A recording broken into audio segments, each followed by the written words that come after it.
ఎప్పటి నుంచో ఆదరిస్తున్నారు. స్టేషన్ గన్పూర్ మాకు రాజకీయ భిక్ష పెట్టింది. అదేవిధంగా ఎల్లప్పుడూ మీకు సదా మీ సేవలో ఉండడానికి నేను కానీ కడియం శ్రీహరి గారు మీ ఎమ్మెల్యే గారు కానీ ఎప్పుడు సిద్ధంగా ఉంటుందామని తెలియజేసుకుంటూ ఒక్కసారి ఏ వార్డు నుంచి ఏ అభ్యర్థి పోటీ చేస్తున్నారో మీకు చెప్తూ వారిని మీకు పరిచయం చేయదలుచుకున్నాను. 2వ వార్డు కుర్రం హరినాథ్, చేతి గుర్తుకే. 3వ వార్డు కుర్రం హైమ. అమ్మ, ఈ ఆడబిడ్డలందరూ కూడా ఆడబిడ్డల కష్టాలు తెలిసిన కాబట్టి ఖచ్చితంగా మహిళల్ని అయితే 100% గెలిపించాలి. మగవాళ్ళని ఇంకొక ఎక్కువ 101% ఎక్కువనే గెలిపించుకోవాలి. ఎందుకంటే received 6 rupees. ఆ పైసలేమి నాకు రావట్లేదు.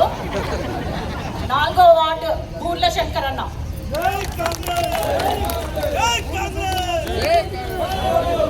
5వ వార్డు కొంతం రజిత. ఇంత పెద్ద ఎత్తున ఈరోజు ప్రచారానికి తరలి వచ్చిన నా అక్క చెల్లెళ్ళకి, అన్నదమ్ములకి, అమ్మలకి అందరికీ కూడా పేరు పైన నమస్కారం తెలియజేసుకుంటూ సెలవు తీసుకుంటున్నాను. జై హింద్, జై కాంగ్రెస్. ఓట్లతోటి కూడా పనులు చేయడం స్టార్ట్ అవుతుంది. ఇవన్నీ కూడా క్రమంగా ప్రతిదీ కూడా ఏది చేస్తే బాగుంటుంది అనే ఆలోచనతో మేము ఉన్నాము. అందుకే ఇంత ధైర్యంగా మిమ్మల్ని ఓటు అభ్యర్థించడానికి వచ్చినాము. మీ అందరికీ నేను ఇంకొక విషయం చెప్తున్నాను.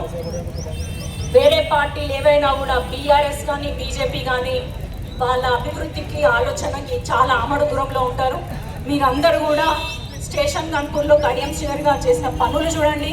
ఇటు ఎంపీగా నేను చేసిన పనులు చూసి ఓటేయాలని మీ అందరికీ తెలియజేసుకుంటూ మీ అందరినీ ఇక్కడ కలవడం చాలా సంతోషంగా ఉంది. నా ఎంపీ ఫండ్స్ ముఖ్యంగా మహిళా భవనాలకే ఇచ్చినాను, కమ్యూనిటీ హాల్స్కే ఇచ్చినాను. ప్రతి వర్గానికి మేము న్యాయం చేస్తాము, ప్రతి అభ్యర్థికి. ఇక్కడ మిమ్మల్ని కేవలం ఓటు బ్యాంక్గా చూసే ఉద్దేశం ఏమాత్రం లేదని నేను ఇక్కడున్న చిల్పూర్ బాలాజీ సాక్షిగా నేను చెప్తున్నాను. ఇక్కడ నిల్చున్నటువంటి 4 అభ్యర్థుల్ని ఖచ్చితంగా రేపు భారీ మెజార్టీతో మీ వార్డులలో గెలిపించుకున్నట్టయితే ఇక్కడున్నటువంటి ఇంటర్నల్ సమస్యలన్నింటినీ పరిష్కరించడానికి మన ఎమ్మెల్యే కడియం శ్రీహరి గారు ఉన్నారు, మీ ఎంపీగా కడియం కావ్య నేనున్నాను అని మీ అందరికీ తెలియజేసుకుంటున్నాను. నాకున్న 7 అసెంబ్లీ నియోజకవర్గాలలో 3.5 కోట్లు కేవలం గన్పూర్కి మాత్రమే ఇవ్వడం జరిగింది. అది కమ్యూనిటీ హాల్స్ కానీ, అంగన్వాడీ కేంద్రాలు కానీ, ఇప్పుడు ఇక్కడ ఉన్నటువంటి కాంపౌండ్ వాల్స్ కానీ, లేకపోతే పాఠశాలల్లో ఏమైనా ఇతర అవసరాలకు కానీ ఇవ్వడం జరిగిందని మీ అందరికీ తెలియజేసుకుంటున్నా. ఈరోజు మిమ్మల్ని ఓటు అడిగే నైతిక హక్కు ఎవరికైనా ఉందంటే అది కేవలం కడియం శ్రీహరి గారికే ఉందని మీ అందరికీ మరోసారి గుర్తు చేస్తున్నా. మీరు ఏ గ్రామం చిట్ట చివరిన పోయి చూసినా కూడా కేవలం కడియం శ్రీహరి గారు గత 15 ఏళ్ళ కింద వేసినటువంటి శిలాఫలకాలే ఉంటాయి. మీరు ఇక్కడ చూస్తున్నారు స్టేషన్ గన్పూర్ నుంచి మన హైవే మీద వెళ్తే బాలురా వసతి గృహాలు ఉన్నాయి, రెసిడెన్షియల్ స్కూల్స్ ఉన్నాయి. అవి ఎవరు వేసినారు అనేది అంటే అప్పుడు విద్యాశాఖ మంత్రిగా ఉన్నటువంటి కడియం శ్రీహరి గారే వేసినారు. తర్వాత మనకి దేవాదుల ఎత్తిపోతల పథకం గురించి కూడా ఇప్పుడు దాదాపు 400 కోట్లతోటి కూడా పనులు చేపట్టడం జరుగుతుంది. అంటే కడియం శ్రీహరి గారు ఎమ్మెల్యే అయిన 2 సంవత్సరాల్లో అన్ని రంగాల మీద సమదృష్టి పెట్టినారు. ఒకటి సాగునీరు, ఇంకోటి విద్య, వైద్యం, రైతులకి విద్యుత్ గురించి, పంటలకి నష్టం జరగకుండా నిరంతర సరఫరా ఉండే విధంగా చేస్తున్నారు. అదే కాకుండా నేషనల్ హైవేస్ మనం చూసుకున్నట్లయితే సీసీ రోడ్లు కానీ, బీటీ రోడ్లు కానీ, అటు హ్యామ్ పథకంలో కానీ, ఇటు పంచాయత్ రాజ్ నుంచి కానీ దాదాపు ఒక 500 కోట్ల పనులకి మనకి నిధులు మంజూరైనాయి.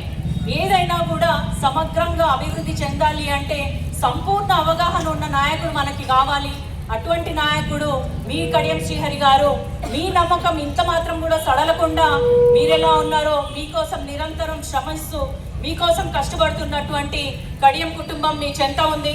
అనుదినము మీ మధ్యనే ఉంటుంది. ఏ ఒక్క రోజు కూడా సెలవు తీసుకోకుండా అనుక్షణం ఇక్కడ జిల్లా ఆఫీస్లో కడియం శ్రీహరి గారు మీకు అందుబాటులో ఉంటున్నారు, మీ ఎమ్మెల్యే గారు.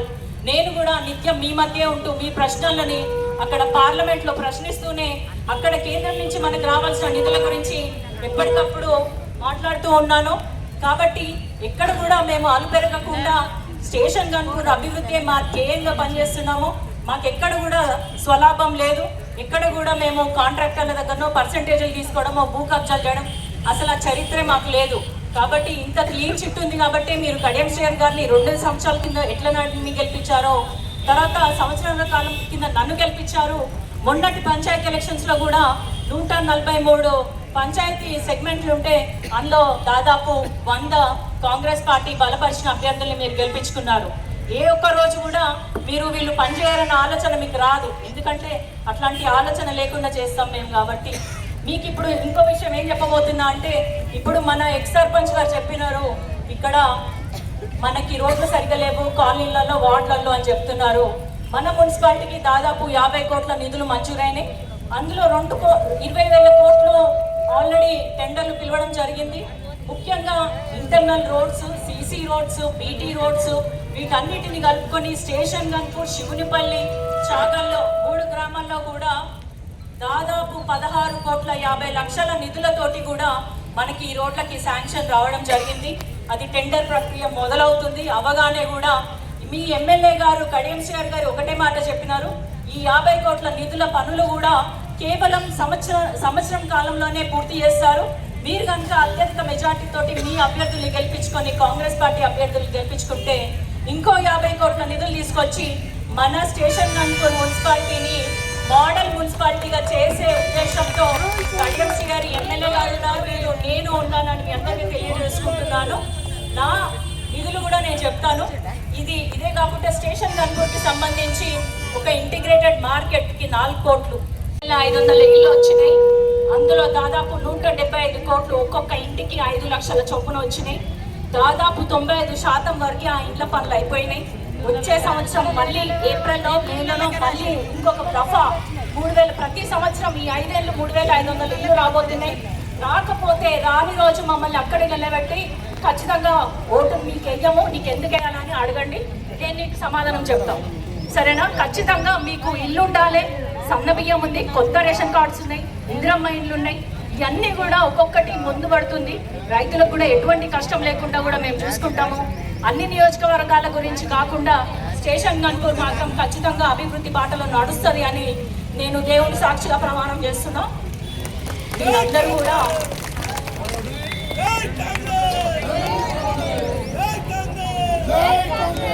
అసలైన తొలి వెలుగు. ఫాలో వాట్సాప్ @తొలి వెలుగు official.